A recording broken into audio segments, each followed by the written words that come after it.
مجھے بتائیے معرفت خداوندی کیا ہے؟ معرفت کا ایگزیکٹ مطلب ہوتا ہے کہ آپ عارف ہوں، آپ کو معرفت ہو، پہچان ہو، ریکگنیشن۔ معرفت کی ایگزیکٹ ٹرانسلیشن میں آتی ہے ریکگنیشن۔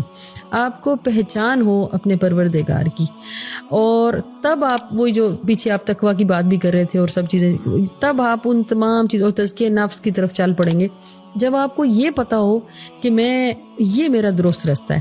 اچھا، ابھی یہاں پہ اس کو کچھ لوگ صرف نماز یا قرآن یا ان چیزوں سے جوڑیں گے۔ ایک حاجی صاحب ہیں فار ایگزامپل، اور وہ اپنے ریسٹورنٹ چلا رہے ہیں اور اس میں وہ حرام گوشت کھلا رہے ہیں، ٹھیک ہے، گدھے کا گوشت کھلا رہے ہیں یا وٹ ایور جو بھی، آپ کو کیا لگتا ہے ان کا حج قبول ہوا ہوگا؟ اچھا، ایک کوئی بزرگ ہیں تسبیح چلا رہے ہیں مسلسل، لیکن کروڑوں کا غبن کر کے بیٹھے ہوئے ہیں، آپ کو کیا لگتا ہے وہ تسبیح قبول ہوگی ان کی؟ اس کی ایک اور بہت بڑی اگزامپل میں آپ کو واقعہ کربلا سے دوں کہ حضرت امام زین العابدین نے فرمایا کہ کاش کہ تم لوگ اس دن ہوتے اور تم دیکھتے کہ جب امام حسین کو فوج گھیر کے کھڑی تھی اور یہ کہہ رہی تھی کہ حسین کو جلدی گھوڑے سے گراؤ کہ ہم نے عصر کی نماز پڑھنی ہے، تو تم لوگ کبھی دوبارہ مسکرا نہ سکو زندگی میں۔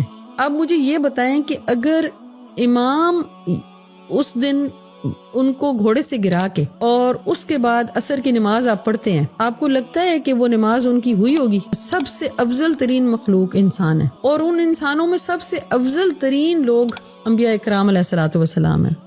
پھر ان انبیاء میں سب سے افضل ترین وہ 4 نبی ہیں جو جن پر کتابیں نازل ہوئیں، 4 آسمانی کتابیں نازل ہوئیں، اور پھر ان سب میں افضل ترین ہیں رسول اللہ صلی اللہ علیہ وسلم جو سید المرسلین ہیں، سید الانبیاء ہیں، سردار انبیاء ہیں۔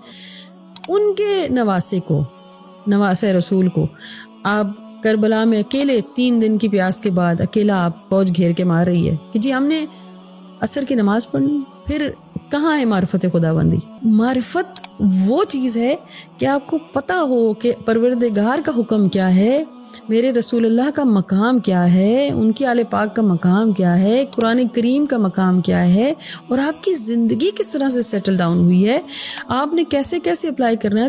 اسی بات پر قرآن میں باقاعدہ اتنی سخت آیت آئی ہے کہ اپنے آپ کو زیادہ نیک بنانے کی کوشش مت کرو، میرے سامنے زیادہ نیک مت بنا کرو، کیونکہ میں تمہیں اس وقت سے جانتا ہوں جب تم ماؤں کے بطن میں تھے۔ تو اللہ کے سامنے آپ کوئی ایکٹنگ نہیں کر سکتے ہیں، اور مقام پہچانے اپنے پروردگار کا، اپنے حبیب کا، ان کی آل کا اور قرآن پاک کا، اور پھر آپ عمل کریں تو آپ دیکھیں کہ آپ کو کیسے معرفت خداوندی عطا ہوتی ہے۔ بے شک صحیح۔